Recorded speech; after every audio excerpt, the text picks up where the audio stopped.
question is find the highest common factor of 36 and 84.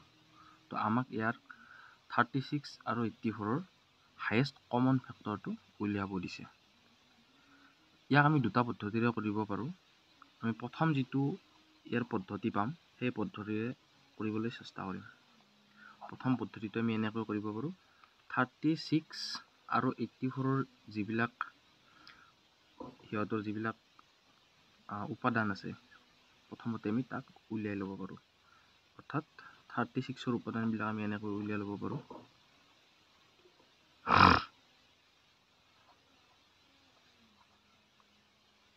তো 36ৰ আমি যিবিলাক উপাদান পাম সেই উপাদানখিনি হৈছে 2 2 3 আকৌ আমি 84ৰ উপাদানবিলাক লৈ ল'ব পাৰোঁ। 84ৰ উপাদানবিলাক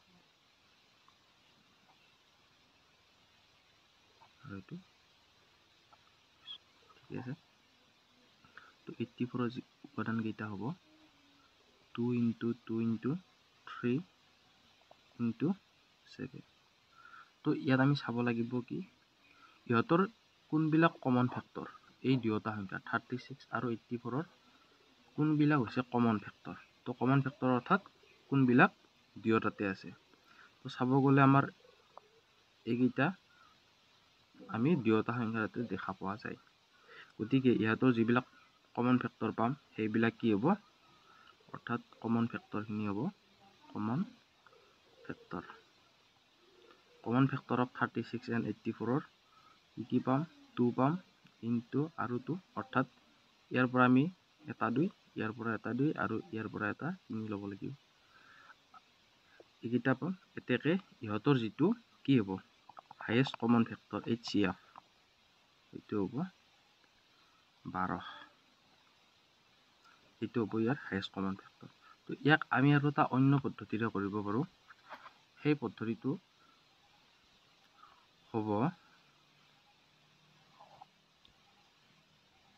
আপোনাৰ ইয়াৰ যিটো 36 আৰু 84ৰ ইয়াৰ সৰু হৈছে 36, গতিকে সৰুটোৰে আমি কি কৰিম ডাঙৰটোক হৰণ কৰিব লাগিব 36ক 84ৰে।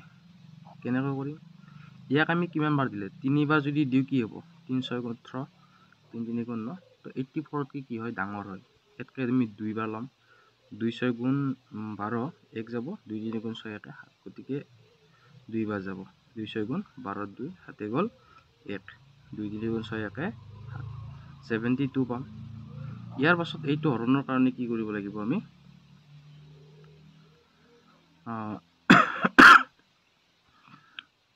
4 2 গ'লে 2 আৰু 8 7 গ'লে 1 12 পাম।